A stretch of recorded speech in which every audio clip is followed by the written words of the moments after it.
Imagine that you're participating in a tour of an art museum. The person leading the tour stops in front of a large painting and asks, "What's going on here?" There's a long silence. Then you throw out a quick, not too personal answer. "It's a landscape with some mountains." You're prodded a bit farther. "What makes you say that?" you're asked. And now you're on the spot. You're not ready to talk about what a mountain range behind some building represents, especially in front of 10 other strangers on the tour. It's just not working. That's where we come in. I'm Allison Clark. And I'm Hollan Throop. Together, we will be sharing a collaborative gallery teaching tool that aims to critically engage visitors with an artwork by scaffolding on common experiences and understandings. In this presentation, we will share a snapshot into our proposed gallery teaching strategy, sharing stories, shaping scenes. We designed this resource for gallery teaching in art museums. Part 1. Review of literature. What are the big ideas at play? Storytelling is a basic element of human sociality. We are all familiar with stories. Stories help us make sense of the universe and our place in it.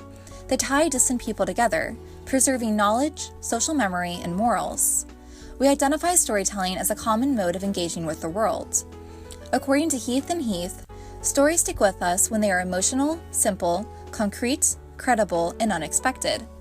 By imagining artwork as a story, we hope to tap into museum visitors' capacities to recognize and identify with story elements, like plot, characters, and scene setting. In 1975, Clifford Geertz famously argued against empathy, writing that it represents the impossible fantasy of entering into another culture's worldview. In response, anthropologists have detoured around empathy with terms like care, rapport, effective connection, and Geertz's favorite, fellow feeling. However, other scholars have long understood storytelling as a tool for empathy building. Fictional stories accept the empirical impossibility of becoming someone else, while asking listeners to engage their imaginations and relate to different characters and situations. We use the word empathy to evoke its connection to storytelling, arguing that the museum can be a setting for empathy building through stories. At its core, museum theater is designed to inform, educate, and entertain visitors. There are two main forms of museum theater. First-person interpretation offers visitors the opportunity to engage with key ideas by speaking with trained actors. Second-person interpretation invites visitors to engage in hands-on activities. Visitors might also be asked to directly participate in the theatrical experience by adopting a character.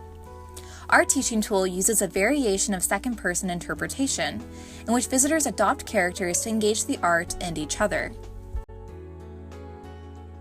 Part 2. Curricular Sample.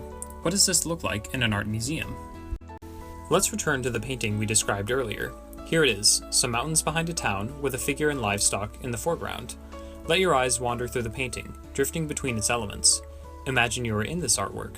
What does the environment smell like? What sounds do you hear? Now, if we were in the gallery together looking at this painting, I, the facilitator, would invite everyone to share their responses. Next, I'd ask each of you to name one item you see in the painting. There's just one catch. Everyone must say something different. For example, I might say, tall tree on the right, Colin might say, shepherd dude in the front, and someone else might say, the lake. What we have done here is assign character roles. Next, we ask the group to rearrange themselves to mirror the scene on the wall. This means the group will move into natural pairs and trios, based on the elements that are near one another in the artwork. Once the scene has been set, we ask participants to imagine themselves as the characters they've chosen. Finally, we provide a simple set of 3 questions that each person should ask those nearest them. 1. What does your character want? 2. What obstacles are in your character's way? 3. What is your character's part in the artwork's larger story? This even works for inanimate objects like lakes and trees. If a lake could think and feel, what would it dream of?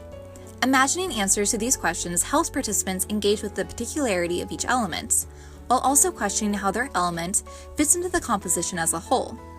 Participants build stories in small groups, rather than performing for everyone, thereby avoiding the sometimes uncomfortable stage fright that accompanies interactive education programs. Here, everyone is an actor, and we are writing, speaking, making, and sharing the artwork story together. By acting together and articulating their characters' wants and concerns, Visitors will have to communicate what is going on in the image and ask each other how this might add up to a coherent message or story. There are many possible stories that visitors can develop, reflecting their diverse relationships with the piece. Empathy is nurtured by challenging visitors to connect with both the painting and their fellow performers. Depending on your educational objectives, this activity can be adapted to fit specific learning outcomes, such as what is landscape painting or what is the classical French Baroque style, by including information that scaffolds participants' experiences. Part 3. Conclusion. Why is museum storytelling significant? Through this presentation, we have shared our own version of museum storytelling that engages visitors in character analysis, inviting them to collaboratively narrate an artwork using elements borrowed from storytelling and museum theater. We hope to reignite visitors' imaginations, inspire curiosity, and build on common modes of storytelling while encouraging empathy.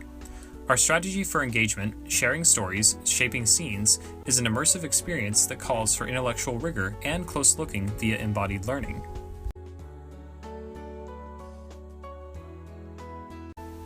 Are you still curious? So are we. Please don't hesitate to contact us via email with your questions and comments. We can't wait to hear from you. And thanks so much for watching.